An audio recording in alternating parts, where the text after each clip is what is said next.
It is Wednesday, April 22nd, 2026. This is another edition of Baseball Today, presented to you by T-Mobile. That is my man, Trevor Plouffe. I am Chris Rose, producer Dan, along for the ride as well. What do you got there? What are you wearing? Excuse me? What is that? Your new Talking Baseball merch? Oh, yeah. Talking I like it. baseball right here. Hold on. Oh, I like it. I dig it. Nice. Yeah, we're a whole new launch of our Baseball Today stuff, Talking Baseball, all available. Shop.johnwoodmedia.com. How about that? That's great. Love it. Love it. Go check it out. Be a member of the community. We take on all comers. All right, tip of the cap. All right, Tigers got whooped up at home. It happens. And I know it's one of your least favorite things in the sport, but I want to salute Jake Rogers for the pitch he threw on Tuesday night when he came in. So is it a knuckle ephus? I think he throws a knuckler. There it is. That's the knuckler. Yeah. Give me the ball. First career strikeout. That is a great pitch. It's pretty good right there. Ortiz not feeling too hot after striking out on that. He's like, can't you just throw me a lob ball up here, big guy? Did you used to mess around with a knuckleball when you were playing catch? Of course, yeah. Yeah. And I think everybody at the end of the catch play throws a few knuckleballs. And? It's okay. Every once in a while, you get a good one. Did you have a catch partner that had a good one? Ever? Not really. No, I'm trying to think of someone that had a good knuckleball, because that is something that used to happen a lot. I used to play catch with Dozier a lot. He didn't really have a good one. Yeah. I love the knuckleball. We've talked about this. We both agree that every organization should have a knuckleballer. I have a whole new take on. I have so many things that I would do if I was running a team right now. Knuckleballer would not be one of them. Okay. All right. Yeah. Well, maybe we can have a discussion about that one day. One day we can. Okay. Let's start off in the National League Central, where everybody, I think, is at least 3 games over 500, if I read the standings right last night while I was getting ready for the show. You got the Reds, they're smoking hot. So, too, are the Cubs, winners of 5 and 7 straight, respectively. They both took care of business on Tuesday night. Sure, people at home, oh, my Lord. High fly, left field. Simpson watches, gone. A 2-dinger day is De La Cruz in a first. That's right-handed against a righty. Position player watching a homer. It's 12-2. Line drive. Oh, Nico! He stole a hit from Kyle Schwarber. What a play! You got that right, Boog. So the Cubs won 7 straight. They hand the Phillies their 7th straight loss, but we're focusing on the 2 teams, Reds, Cubs, National League Central. Which team do you believe in more? You don't want to bring the Brewers and the Pirates into this conversation? You can, and you could bring the Cardinals, who are off to this amazing start. No, we'll stick with the question. I believe in the Cubs more. I just think it's I like the roster, overall roster, better for them. I know they've dealt with some injuries to the pitching staff. And that's kind of like the Reds' strong suit right now is, some of the young starters. The bullpen's been really good. I've likened the Reds to the Guardians, man. Like they play kind of similar. Where like they have a couple guys in the middle of the lineup that are going to hit, and then it's just kind of like, let's get the big hit when we get a chance. By the way, Brian Rocchio leading the big leagues with runners in scoring position because, of course. And you're going to get some pitching. Like and Tito's there. It's very similar, those 2 teams. So like I probably should believe in the Reds more than I do. I'll go with the Cubs. Just overall, I think the lineup is deeper. They have more ways to beat you. I like the defense the Cubs play. They've had guys step up as far as, the pitching staff. Like Shota's looked really good to start the year. Edward Cabrera was a great trade. He's looked great. And then the other guys, Taillon and Assad, have had outings that have kept them in. I just think overall they're a better baseball team, so I'll choose the Cubs in this exercise. So it really boils down to, do I believe in the Cubs starting rotation or the Reds offense more? Because that's kind of the area where I wonder if they can generate enough, respectively. So you mentioned that Shota, who threw last night, 7 innings, 1 run, back-to-back great outings, I think, against the Phillies. He's really pitched well, and we've seen that at times. It's just at the end of last year, they couldn't even freaking trust him in the playoffs. It was all sorts of weird stuff going on. Cade Horton, not having him available, that is huge, because I just thought that guy was going to develop. He was on his way to being something special, and so they're going to miss that. Now, Matthew Boyd comes off the injured list today. Hopefully that little short stint did him well. But I also wouldn't be shocked if they make a trade for a big-time pitcher maybe at some point in July. So I do believe in that aspect. You mentioned the defense and the lineup. I'm great there. The Reds, it's 2 guys on offense, and that is it. It's the Ellie and Sal show. Can I give you some numbers? This is incredible. And by the way, the Reds are off to their best 24-game start in 2 decades, so this is great for them. It's a 2-man offense. De La Cruz and Stewart had 5 of the 10 hits last night and drove in 8 of the 12 runs. But that's exactly what has gone on this year. They have accounted for 16 of the team's 22 homers. They have driven in 42 of the 75 runs. They have the second worst OPS in the league. They're 628 OPS. Without those guys, forget it. They just are not scoring, and I don't know if it can get significantly better. Like, yes, Tyler Stevenson has done some nice things at this level. Spencer Steer has done some nice things. There just aren't enough guys. Like, I get it. Eugenio Suarez is in there, but we'll see what he brings. I mean, is it a fully trustworthy offense? To me, it's not. Is it not the Guardians? It's better very similar to the Guardians. It's better. It's a better offense than the Guardians. They play very similarly. It's a better offense and a better ballpark. Not as of right now. Look, I know that the Reds fans are saying, look at what we've done through 24 games, and Hunter Green and Nick Lodolo haven't thrown pitches yet for us, and that is 100% right. Like, you could go on this great run with just your starting pitching, totally could. I also think maybe you could trade for a bat if you want to trade a starting pitcher. I'm still on that train with them. I'm still on that train. I don't know.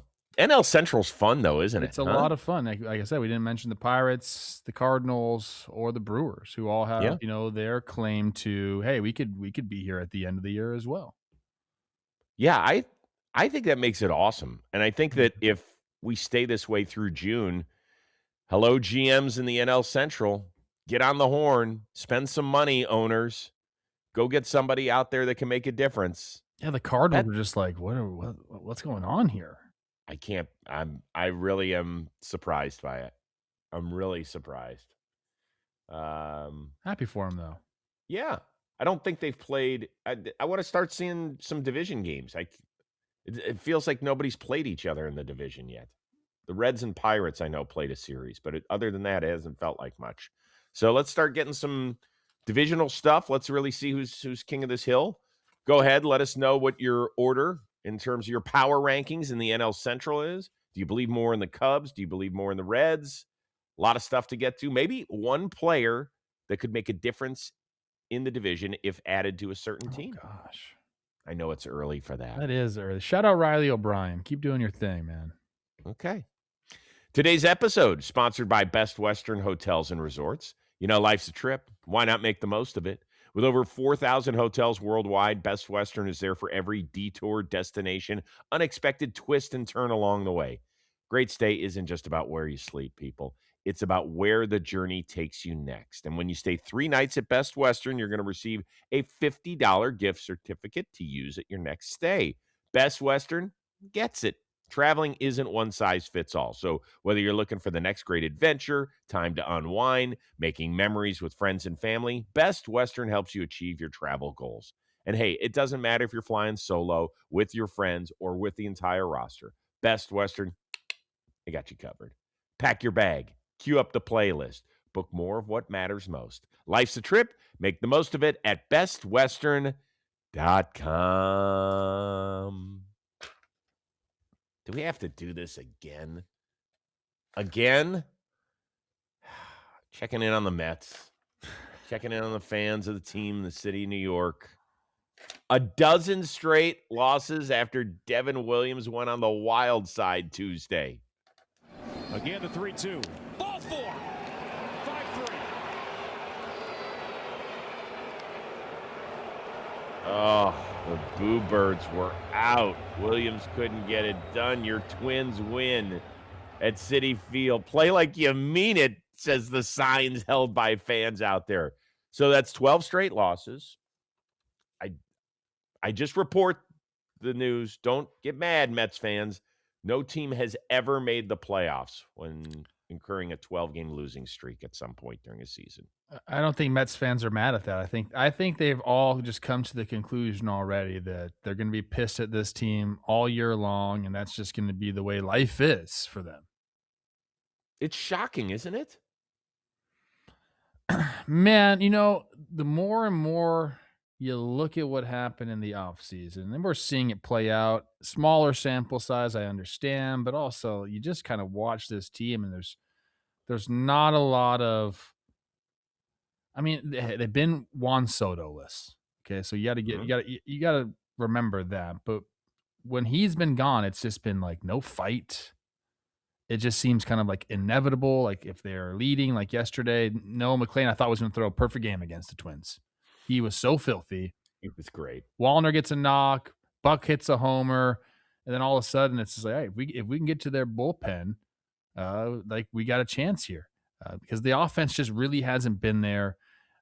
We've mentioned that already. Like the guys in the infield have not gotten the job done. Lindor had a nice swing yesterday, but it's like very uninspiring baseball to watch them. Like they don't do anything particularly well. They're not running the bases well. They don't play good defense. They got guys playing out of position, which we thought would help. I mean, they're not playing terrible defense, but it's not like that defense is going to win them baseball games, essentially. And then, you look at kind of what's going on in the bullpen. Like Devin Williams got a problem, man. Like I don't know if we continue to see him pitch in the ninth or even high leverage situations anytime soon. I think they're going to have to figure that out, man. So there's just a lot of things to not like right now. A few things. McClain is nasty. Clay Holmes has been good. But that's about it, Chris. Lindor hits the homer, puts on the construction hat and jacket. It felt forced. Did it not? I mentioned this on Talking Baseball. Look how quick Marcus Semien gets out of there. I don't know. It seemed forced. Like, hey, guys, let's show them that we're having a good time. And maybe they're trying. Maybe they're saying, like, guys, we got to loosen up here. Like, and that's what you will say when you're going through a prolonged losing streak is like, hey, guys, like, we just got to go out there. Remember, it's a game. Let's go have some fun. Problem is, it's hard to fake that, man. Like, you know what's fun? Winning. Playing well. A couple of years ago when it went south, they started getting rid of high-priced talent, eating contracts, trying to turn over the farm system, get younger players. Can you see that happening again with the Steve Cohen team? Like, who would that be? Well, you just signed Bo Bichette. No one's taking on that contract. They're not. They have to eat a ton of that. That's crazy to do that year one. That's not happening. And who else? Who? You can't do it with Lindor, can you? It's the one guy I think you could. Is he? I think a lot of teams would welcome him. Yeah. I wonder if, first of all, is he a 10-5 guy? He's got to be close. Has he been there for 5 years? Oh my gosh. With the Mets? 1, 2, 3, 4. He's closing in on it this year. So, Dan, maybe you can see if it's in his contract, if he's got a no trade.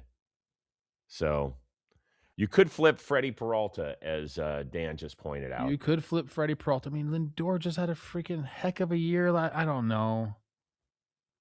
But this is where we're at. It's incredible. Like, if there truly is like a riff and like it's like a Lindor Soto thing, like yes, then I think that you could make the case there.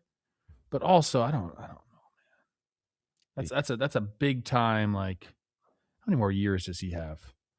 So through 31, another 5 years left. Dan is saying a full no trade clause for Lindor was limited until this year, and now it's full no trade. Ouch.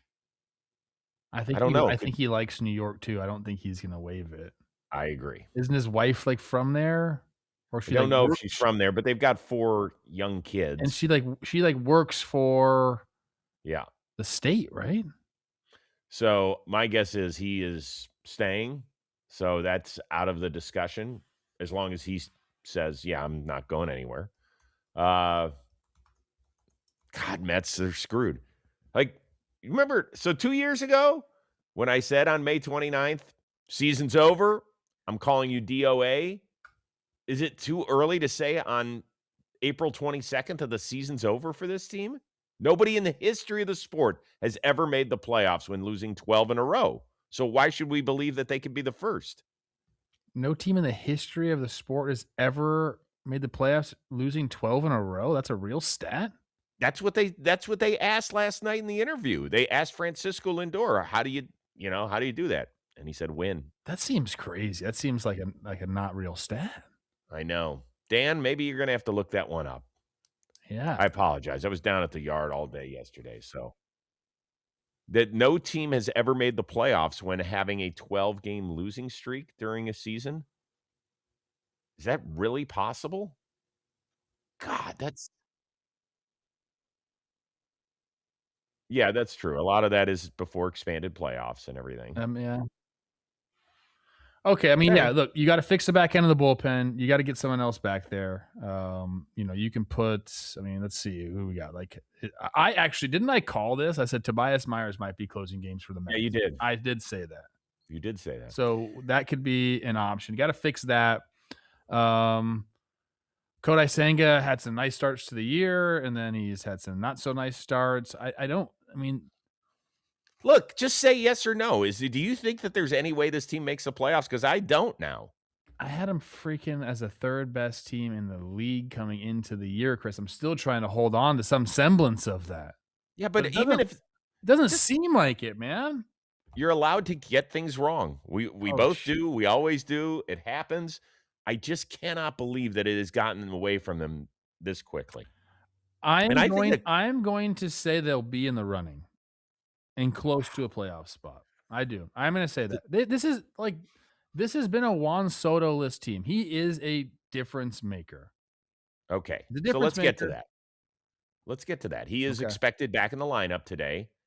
We haven't seen him for about almost 3 weeks because he strained a calf running the bases out in San Francisco. Here's Francisco Lindor on what to expect. I hope everybody doesn't put all the pressure on him because it'll be a little unfair, but I know he's going to help us tons. He's top 3 hitters in the league. Okay, there you go. Can he save the season? He can. That's, again, you want to have fun. How do you have fun? You win. Juan Soto can help you win. I'm not willing to give up on the Mets season just yet. So he got hurt April 3rd. The Mets haven't won since April 7th, and they have scored a whopping 22 runs total in the 12 games. I was in the Blue Jays clubhouse in Anaheim yesterday, and the Mets game popped up while they were waiting to go on the field. And somebody was like, how many have they lost in a row? I said 11. I said, they scored 19 runs in 11 games. They were like, 19 runs? I said, God damn, that's hard to do. You almost have to try to be that bad. I was like, yeah, well, it's been rough. So Mets fans and baseball fans, Mets season over, yes or no? Can Soto save it? What's going to happen with Carlos Mendoza? What's going to happen with David Stearns? You're pointing at me. What did you answer? I think the season's over. I do. Okay. I'm holding out. I want to see what Soto does. I think he obviously has game-changing talent. Mm-hmm. And I still think that there is a lot of talent on this roster that maybe just needs a little bit of a taste of a W. Okay. We'll see. One other thing about last night's game. Did you see what your little twins put out on social media? I did. Afterward? Things Why are you can calling get them in a the little dozen. twins? Why are you saying that like that? Have some respect for my franchise. Let me read this for people who are audio only. Things you can get in a dozen: eggs, Rose's Mets losses. Yeah, that's a dagger. I think we got to do social media power rankings for the 30 teams. They just love one-upping each other and It's sticking a jab. It's a whole new world out there, Chris. Yeah. Do you dig the competition? Do you like the spitefulness? Sometimes I think it's funny. Then other times I'm like, what are we doing? Like, this is how we want to represent. I'm not saying that tweet in particular. But like, this is how we want to represent like a Major League Baseball team. But yeah, I don't know. It's just the way of the world, man. I can't be the old head like mad at it. I'm not mad at it. No, I don't. I rarely get mad. I very infrequently get offended by anything that's said or written. I'm always like, yeah, just be whatever. But everybody does have bosses they have to answer to. So I just wonder if at the end of the day somebody goes, all right, who put that one out? Yeah, Twins got all over like Carter Jensen after he didn't wake up. They had like a big like, alarm thing. So I don't like going after like one specific person. Going after a team, I'm okay with. Yeah, I forgot about the Carter Jensen alarm clock. Yeah, what was it? Something like set your alarms. I better say nice things. They might come after me. It's true. Yeah, it's true. I don't know. It's kind of funny. Some of it's funny. I'm in. I think I'm in. Occasionally. Time right now for Pack in the Park, where we look at players and storylines that are getting fans into the stadiums. It's brought to you by SeatGeek. I do want to give fans out in Colorado, no matter how crappy the Rockies have been, they always go out and enjoy Coors Field, which is awesome. And if you did that on Tuesday, you got to see one of the best teams in baseball. Unfortunately, it's not the hometown team Rockies, but it's the red-hot San Diego Padres. Fly ball, center field. Merrill will have plenty of room, and the Padres win. Adrian Morejon with a 1-2-3 ninth inning, and the Padres shut out the Rockies 1-0 at Coors Field. And that is a rarity. Did you hear last night, Trevor Plouffe, the last time a visiting team won 1-0 at Coors? When it was? Yeah, I know it's only happened a handful of times. I don't know, when was it? 20 years ago. Oh. Yeah. That was only the fourth time. There's only been a dozen 1-0 games in the history of that venue, and the Padres have done it. So they're on quite the roll right now. I believe they've won 11 of their last 12. You couple that with the Dodgers loss out in San Francisco, and all of a sudden we got ourselves a race. A couple teams looking at each other atop the National League West. So is this just a good run for the Padres, or is this really a legit World Series contender we're looking at? I mean, I'm hoping it's a legit World Series contender. I always believe that. And again, they've had some questions they've had to answer early on with, their starting pitching, which has actually been really good for them. Yes, it has. And a little bit shocking, to be honest. I mean, Randy Vasquez has been incredible. Awesome. I think everybody likes Michael King. Like when you watch him pitch, you just know like he's going to be a guy that you can rely on. Now, Walker Buehler over the last 2 starts has been awesome. Like he's seen his velo uptick. Last 11 innings, I believe he's only given up 2 runs. Like that will be massive for them. They're still dealing with injuries to Pivetta, to Musgrove. Like they're trying to figure out like the back of that rotation, but they've been able to kind of weather the storm, I guess, of injuries and come out looking really clean. We know the bullpen's elite. So the pitching has been there. And then offensively, we've had some guys get going. Like Xander Bogaerts has looked really good, especially over the last 2 weeks. He's been crushing the ball. They've had timely hitting from guys like Merrill. Tatis still hasn't even hit a homer yet, but they're finding ways to win games. I like the offense. I think they're going to Tatis is going to figure it out. He'll get going. Bogaerts looks like he's found his stroke. Like Laureano's been really, really good for them as well. So I believe in this team. I do. I think they have like the overall like moxie, and for some reason I also believe that like a new owner coming in that can reinvigorate like your feeling towards like the future, which a lot of these guys are like locked up.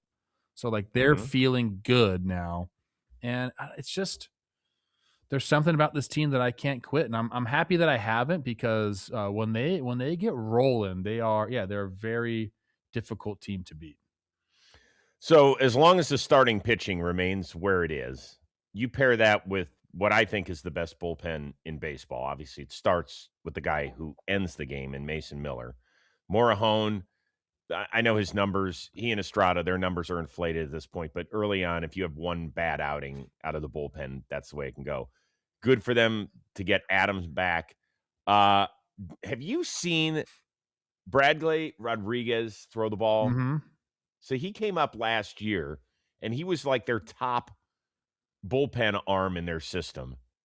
And that's another guy who just keeps throwing up zeros every time he comes out and pitches. And Wandy does his job from the left side. Yeah, he does. So, Craig Stammen, as long as he can operate a bullpen after he pitched out of one for a decade in the major leagues, they're going to be in good shape there.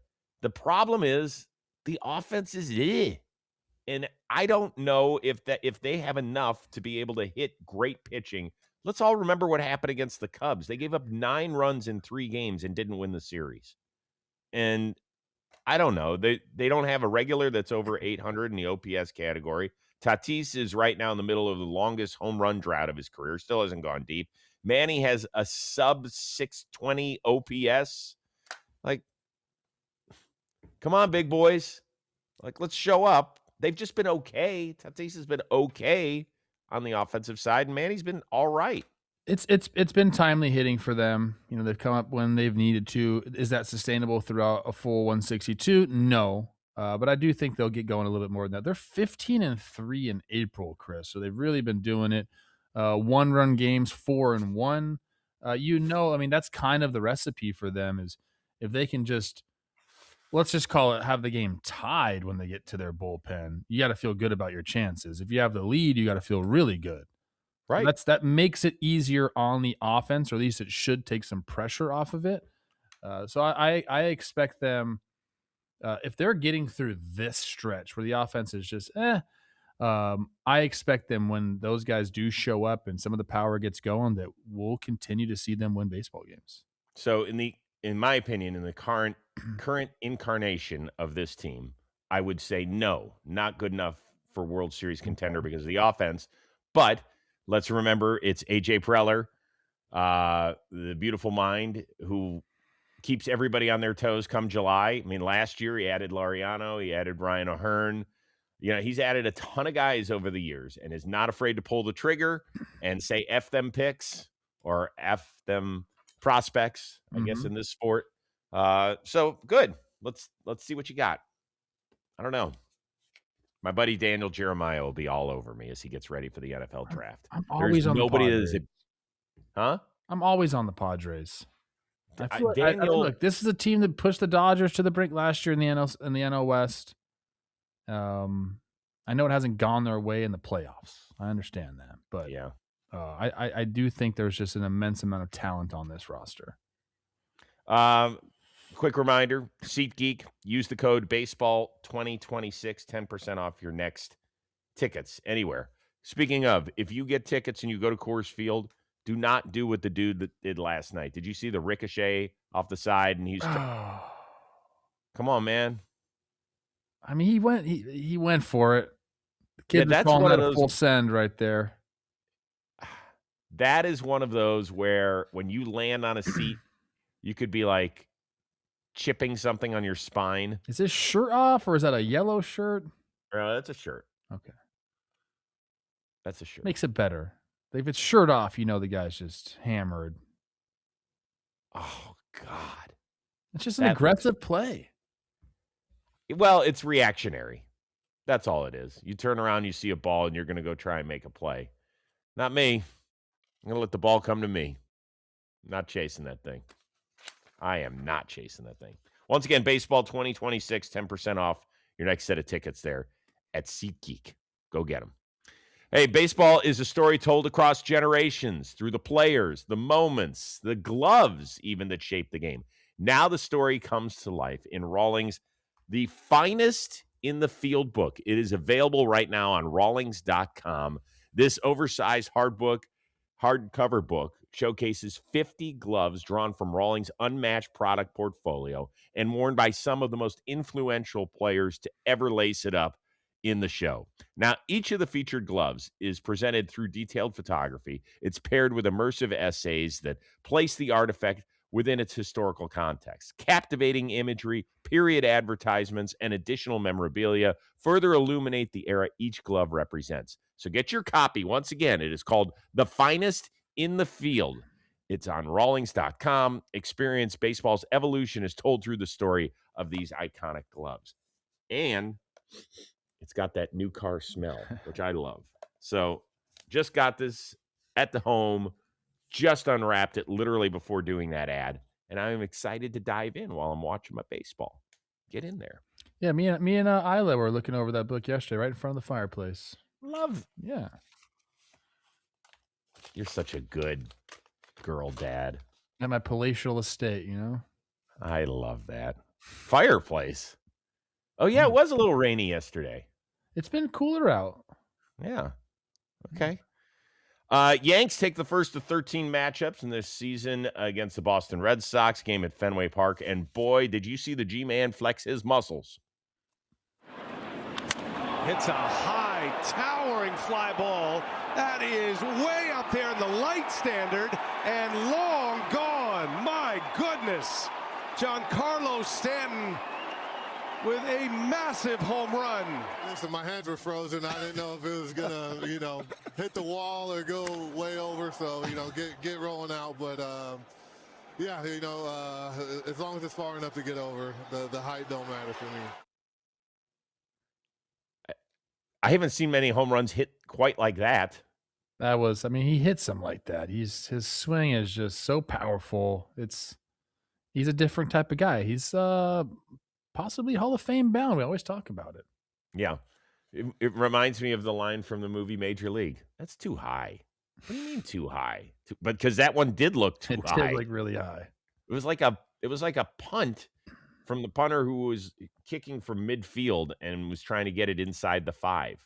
He just wants his special teamers to run down there and catch the ball. So it didn't go like 450 feet. It might have gone like 307. How far do you think that monster really is? I don't know. What is it? Isn't it supposed to be 307, right? Something like that. Dan, why don't you look that up? How far it actually is? Has that been like in question? It looks shorter. It looks shorter. It's such a weird visual when you're at the plate. And you have to tell yourself, like, don't hit it off the monster. You can't think about it. Because first of all, Red Sox pitchers like want to use that big right center, like, hey, we'll pitch you away and go try to hit one out there. It's just not going to happen. So you can get pull happy really quick if you start looking at that monster, and it can be a detriment. But that thing will give you some hits. When you pop one up to left and you're pissed, then you remember, oh my gosh, I got to get on my horse. I got to get to second base. 310 is what it's officially listed at. Yeah, Wade Boggs was the best of any player I saw. Just doubling off that wall. I'm going to go find that spot, hit a shot right off of it. Millar always swore that it was shorter than 310. He's like, that's not 310. And I'm going to go there in May. In like a month exactly, I'll be there. I'm going to take my phone out and measure the whole dang thing. So I've had the good fortune of taking batting practice in 3 yards, and that is one of them. And it was so much fun, and I did not hit one off the wall. I one-hopped. Oh my gosh. I know. That's embarrassing. What do you mean it's embarrassing? I'm not a good baseball player. But you're like a strong guy. Like you should be able to I am now 300 feet. I should have been able to. I want another crack at it. Yeah, you do. Let's do it. Come out to Boston. That's not what we're here to talk about. Here to talk about the standings. Despite the loss, the Red Sox are only 5 back of the Yankees in the AL East. But doesn't it feel like the gap is wider between these teams? It does, because the Red Sox have just played poor baseball, man. The offense has been basically non-existent. Chris, they have 13 home runs on the year. 13 homers. That's not going to get it done, man. And, you got rid of some guys last year that could hit homers. Devers and Bregman. I guess you didn't get rid of Bregman. He just didn't come back. And you're right. They put a lot of emphasis on some young guys that really haven't stepped up. Like Roman Anthony was I guess they were relying on him to be like the centerpiece of the offense, and it just really hasn't turned out that way. And kind of unfair to him at 22 years old, if we're being honest. So that's kind of where it lies with them. Like for them to like turn it around offensively, I guess in a fantasy land, you could see it. You know, you got Wilson Contreras having a good start to the year. You got Willie Abreu having a good start to the year. Rafael is kind of, just who he is. But there just isn't a ton of pop. And then you have to start thinking about, Roman Anthony has to be that absolute stud. Caleb Durbin, who I thought was going to play really well there, he's off to a really, really slow start as well. And then like the Trevor Story conundrum is, love me some Story. I think he's had a hell of a career. But right now, I mean, it's 189, 225, 305 for him. Yeah, but there's 3 of those guys. It's him, Duran, and Durbin. That's what I'm saying. Like you can, if you look at the roster, like, okay, I like these baseball players. I do. I like the guys on the team, but then you start thinking about like maybe other offenses around the league, and you're like, okay, maybe they don't match up. Yeah, Or and by the way, go perfect for them to be a top 10 offense. By the way, you said maybe it's not fair to put everything on Roman Anthony's 22-year-old shoulders. They gave him $180 million after 2 months. So what do you? Yeah, I mean, we give you $180 million. Yeah, great. Like I think he's gonna be fine. I'm not writing Roman Anthony off. I'm just saying, like, it'd be nice if he wasn't the guy that you're relying on in the middle of the lineup. It's 20. He's had how many at-bats in the big leagues, man? Maybe 300. That's a lot. That's how you decided to spend your money. That's how you decided to spend your monany. He said 337 at bats. Not to mention, Chris, we talk about the offense all you want, but Garrett Crochet has not been. He's had a couple really, really rough starts. He hasn't been himself. And I think that might be, you talk about the homers, you talk about the offense, but that might be the biggest thing when we're talking about the Red Sox. He's supposed to be the stopper. He's supposed to be the guy that you're going to win his starts. And it just really hasn't been that way. A little bit concerning. I mean, not a little bit. That's a lot of it concerning if you're a Red Sox fan. I think it maybe starts there and then goes to the offense. It's not even that they're not winning Crochet's starts. It's that in some cases they're getting blown out of them. Yes. That, like, a poor performance for Garrett Crochet a year ago was like 4 runs in 6 1/3. Now he's giving up 10 runs, 5 runs, 4 runs, like on a consistent basis. You're right. That's alarming. The other part of this is that the Yankees are going, like we're okay, and Garrett Cole and Carlos Rodon are around the corner. Yeah. Like, who knows what they're going to look like when they get those 2 beasts back. So it's 5 games. It's only 5 games, but it feels like an enormous gap. Huge. It could change. The Yankees reportedly, their players have told people in the Yankees organization, we want to get alternate road uniforms. Oh, you just put your head down. I'm maybe Dan Rourke has turned me into just a extremist with the Yankees. Yeah. But why can't you have any fun? It's fun. They're having too much fun. Too much fun. It's too much fun for me. Yankees are not supposed to be. They're supposed to be buttoned up. They're supposed to be the professionals in the big leagues, and they're just not that anymore. I mean, stop. It's true, Chris. You know what? They haven't won shit since 2009. Exactly. Maybe they should try something new. And the point that Dan made about all of this, which I really agree with. Shout out Ben Rice, by the way. I'm looking at his numbers. My goodness. Yeah. The point that Dan made is that the Yankees have changed more about the organization with this group than ever before, and this group hasn't won anything. Facial hair policy, some of the stuff the guys are wearing. I know I sound like an old head right now, but yeah, you do. The Jazz Chisholm belt on the Yankee uniform doesn't do it for me. And now we're going to talk about an alternate jersey? That's not very Yankee-like to me. It's not. You know what? That's snobby. I don't. Then Yankee fans are being snobby. That's their brand. That's the Yankees brand. We're boring and old-fashioned. We're professionals. They lost that. That's gone. So boring and old-fashioned is their brand. Yes. Right? Yes. And winning. Inability to adapt with the times. That's what you're saying. That's their brand. Chris, I'm not saying all of Major League Baseball should be that way. In fact, I think it shouldn't be that way. I'm saying the Yankees are supposed to they're supposed to be that team. They are supposed to be, yes, not worried about catching up with the times. They are the Yankees. They had these policies in order forever. They've changed a lot. Changed a lot. Okay.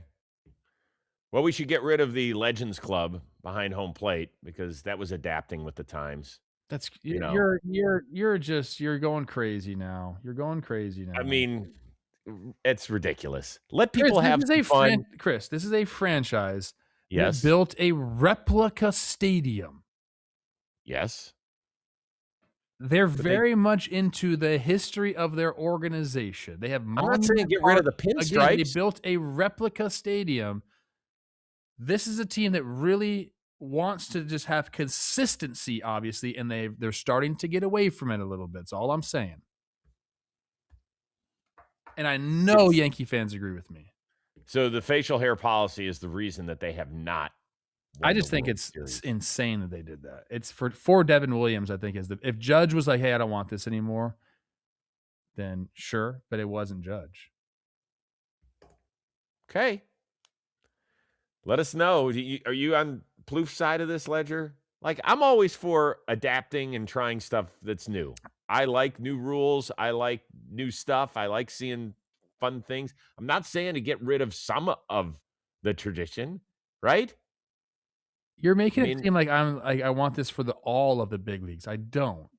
I know. I want guys to be able to express themselves. I think the cleats and everything that everyone's wearing on the other teams, fine. The Yankees, stay buttoned up. They're supposed to be that team, and they're not.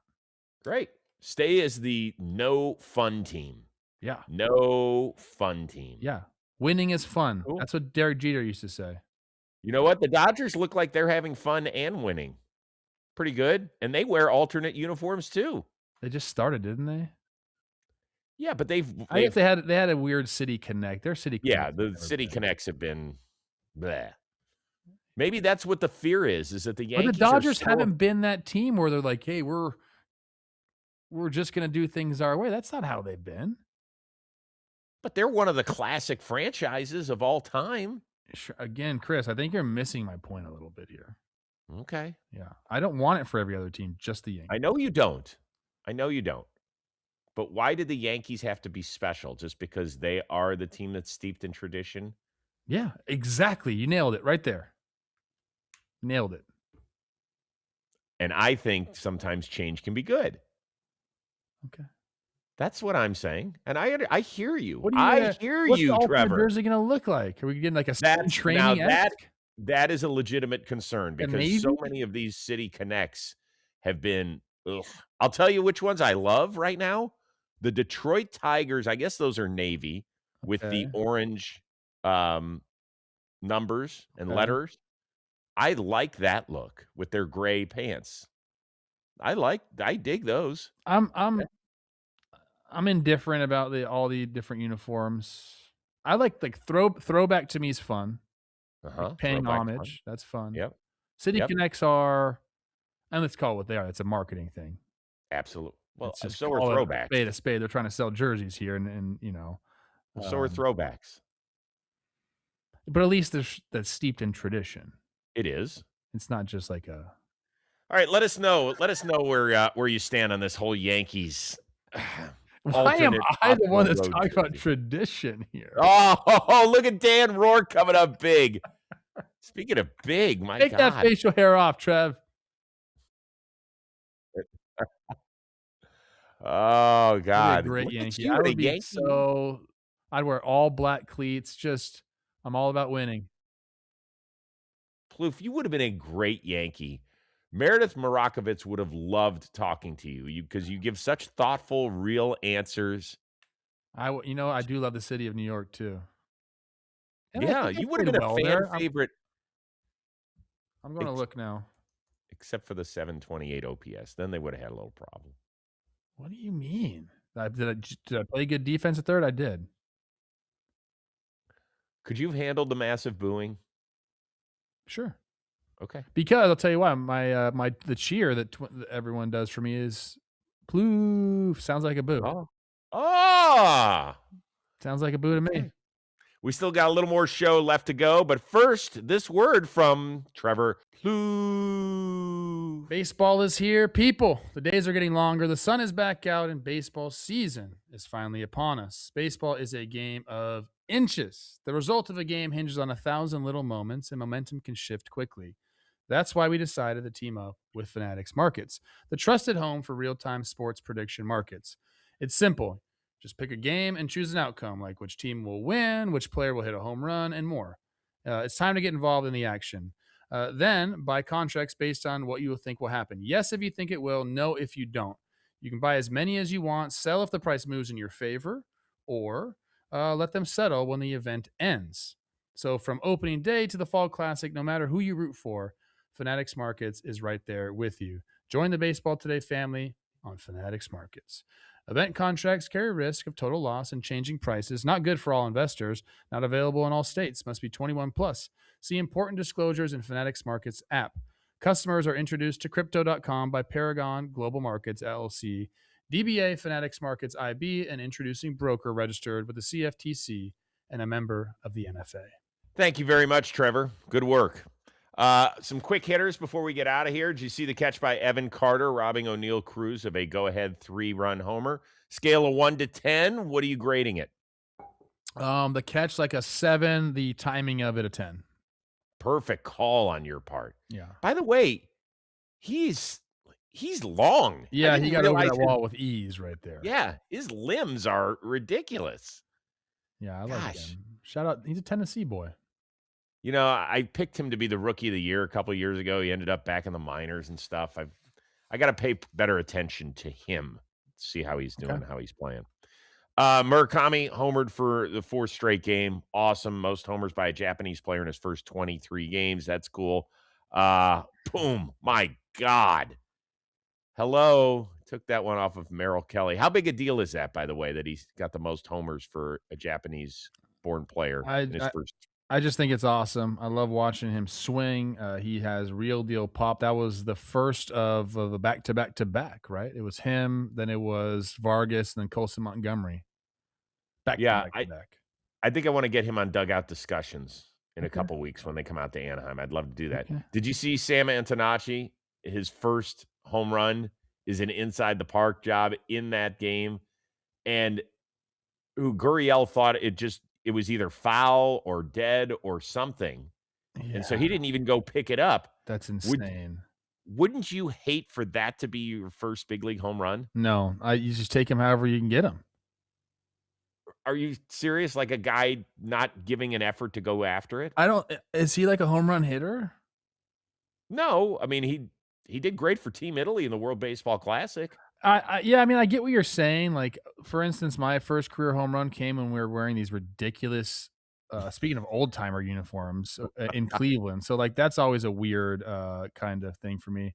That's why he stopped right there. I didn't see that it touched him. I didn't see the replay on there. Shouldn't that be a dead ball? Yeah. Why isn't that a dead ball? I mean, for people that are audio only, the ball dude down the left field line touched it. Like, how are we not reviewing that? That sucks for that kid too. It's bad on all levels. All right. Yes, if a ball touches like the ball guy, what do you even call those? The ball boy? Ball boy.